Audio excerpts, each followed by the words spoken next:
Hello friends, मैं advocate Vinod Sharma अपने channel कानून और आम आदमी में आपका एक बार फिर हार्दिक स्वागत करता हूं। दोस्तों, आज की इस वीडियो में मैं आपको बताऊंगा कि आप अपने केस का स्टेटस ऑनलाइन कैसे चेक कर सकते हैं, आपको कौन सी साइट पर जाना है और वहां पर आपको जो है क्या क्लिक करना है कि आपके केस का स्टेटस आ जाएगा। दोस्तों, आप देश के कहीं किसी भी हिस्से में रहते हो, किसी भी डिस्ट्रिक्ट में रहते हो, किसी भी गांव में रहते हो, तो आपका जो डिस्ट्रिक्ट लेवल का कोर्ट है या सब डिविजनल लेवल का कोर्ट है, वो सभी जो है एक जो है नेशनलाइज्ड सिस्टम से वो जुड़े हुए हैं, ई कोर्ट्स के माध्यम से वो जुड़े हुए हैं। और आप किसी भी डिस्ट्रिक्ट का, किसी भी स्टेट का जो स्टेटस है केस का, वो आप ऑनलाइन जाकर चेक कर सकते हैं। दोस्तों, ये बहुत ही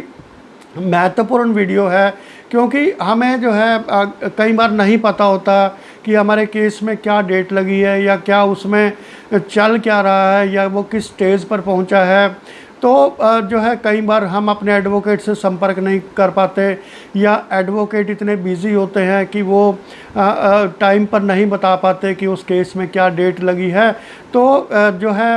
एक ऐसा नेशनलाइज सिस्टम बनाया गया है ई कोर्ट के माध्यम से, यानी कि सेंट्रल मॉनिटरिंग सिस्टम है ये, सेंट्रल मॉनिटरिंग सर्विसेज इसको बोल सकते हैं, जो हमें जो है घर बैठे अपने केस का स्टेटस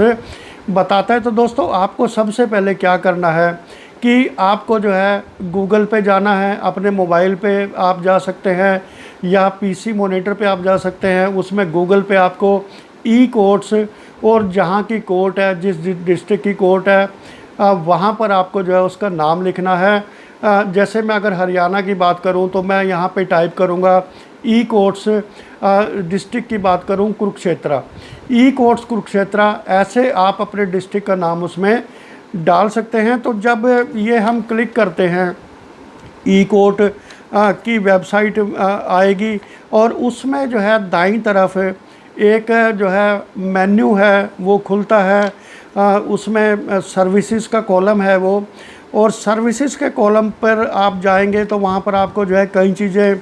नज़र आएंगी। जैसे उसमें केस स्टेटस का ऑप्शन होता है, सर्विसेज के नीचे ही केस स्टेटस लिखा होता है, और जब हम किस केस स्टेटस पे क्लिक करेंगे तो वहाँ पर जो है हमें और ऑप्शन दिखेंगे। जैसे केस स्टेटस हमें पता करना है, केस का नंबर क्या है, इसके माध्यम से हम अपना केस ढूंढ सकते हैं। एफआईआर नंबर क्या है, या पार्टी का नाम क्या है, या एडवोकेट का नाम क्या है, या जो केस का कोड क्या है, मतलब किस कोड के तहत वो केस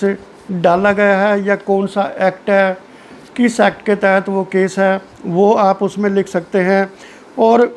फिर जो है केस टाइप, किस तरह का केस है, तो इसमें आप जो भी आपके पास इंफॉर्मेशन अवेलेबल है अपने केस के बारे में, अगर आपके पास केस नंबर है, एफआईआर नंबर है, या ये दोनों नहीं है, आप पार्टी नेम, अपना नाम डालकर वहाँ पे जो है उसको क्लिक करेंगे। अगर मान लो पार्टी नेम आपने वहाँ पे लिखा, तो फिर वहाँ पर एक बॉक्स आएगा, उसमें लिखा होता है सर्च बाय पटिशनर रेस्पोंडेंट, यानी कि इसमें पटिशनर का नाम भी डाल सकते हैं, रेस्पोंडेंट का नाम डाल सकते हैं, और उसमें फिर आपको एक जो है कॉलम फिल करने हैं, यानी कि कोर्ट कॉम्प्लेक्स, ये क्लिक करना है। दूसरा पटिशनर रेस्पोंडेंट नेम, ये भरना है वहाँ पर कि पटिशनर या रेस्पोंडेंट का नाम क्या है,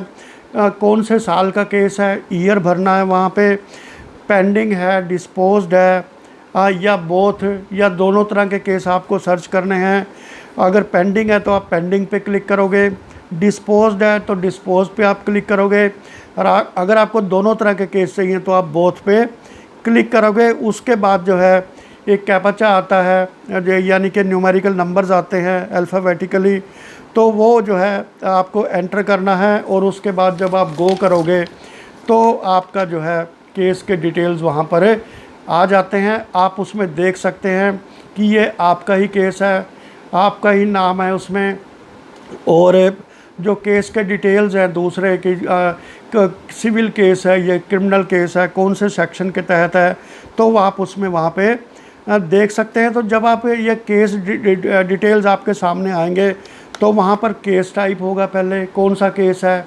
सिविल है, क्रिमिनल है, फाइलिंग नंबर होता है वहाँ पर वो लिखा होता है, रजिस्ट्रेशन नंबर लिखा होता है, डेट ऑफ फाइलिंग है, कब की फाइलिंग की गई है, रजिस्ट्रेशन डेट है, कब रजिस्टर हुआ केस, सीएनआर नंबर क्या है, केस का एक पर्टिकुलर नंबर होता है सीएनआर नंबर, वो भी वहाँ पर लिखा होता है। और फिर जो है पार्टीज़ के डिटेल आते हैं कि पेटिशनर एंड एडवोकेट, पेटिशनर का नाम और उनके एडवोकेट का नाम वहाँ पे आएगा। और फिर respondent and advocate name, respondent का और एडवोकेट का नेम वहाँ पर आता है। और इसकी फ़र्स्ट हियरिंग डेट कौन सी थी, कब केस शुरू हुआ था ट्रायल पे, और जो है उसकी नेक्स्ट हियरिंग डेट कौन सी है, ये वहाँ पर जो है लिखा हुआ आएगा। और कोर्ट का नाम क्या है, कोर्ट नंबर कितनी है, और यहाँ पर जो है किस सेक्शंस के तहत ये केस चल रहा है। यानी कि अगर क्रिमिनल केस है तो आईपीसी की सेक्शंस होंगी या कंप्लेंट एक्ट की सेक्शंस होंगी, और अगर सिविल केस है तो वहाँ पर सीएस लिखा होता है, यानी कि सिविल केस, और वहाँ पर एक्ट का नाम लिखा होता है किस एक्ट के तहत ये केस दायर किया गया। यानी कि अगर सीपीसी के तहत है या सीआरपीसी के तहत है या आईपीसी के तहत है या दूसरे किसी कंप्लेंट एक्ट के तहत ये दायर किया गया है। और फिर आता है केस हिस्ट्री। केस हिस्ट्री में पूरी डेट्स आती हैं जब से केस शुरू हुआ है, और जब आप इसको देख रहे हो अब तक कितनी डेटें लग चुकी हैं, तो वो सभी जो है केस हिस्ट्री में सभी डेटें वहाँ पर रिफ़्लेक्ट करेंगी। और उसके बाद ऑर्डर्स कि ऊपर डेटों का ब्यौरा होता है, नीचे भी डेटों का ब्यौरा होता है, लेकिन साथ में ऑर्डर्स भी इसमें जो है अपलोड किए होते हैं कि किस किस डेट पर इस केस में क्या क्या हुआ है, क्या ऑर्डर पास किया गया मजिस्ट्रेट या जज के द्वारा। ये सब आप जो है ऑर्डर्स आप वहाँ पर देख सकते हैं, और ये देख सकते हैं कि अभी केस की स्थिति क्या है,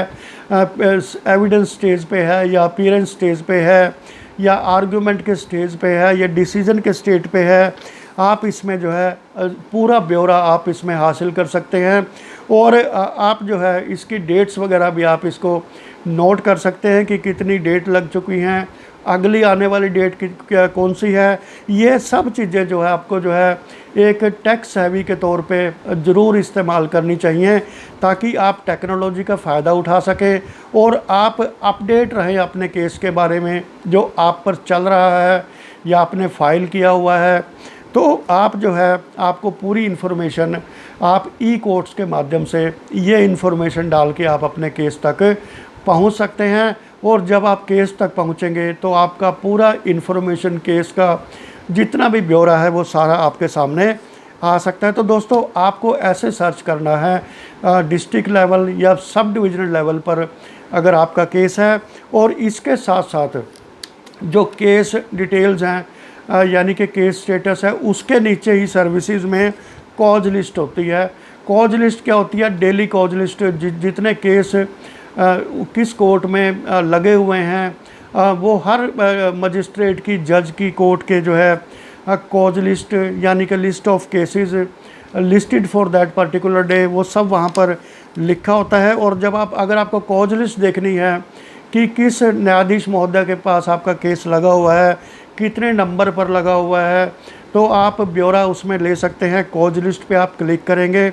और फिर जो है कोर्ट कॉम्प्लेक्स को क्लिक करेंगे। उसके बाद कॉज लिस्ट डेट आप उसमें भरेंगे, जैसे मान लो आज की डेट आप भरते हैं उसमें, अगर आपका कोई केस आज लगा हुआ है।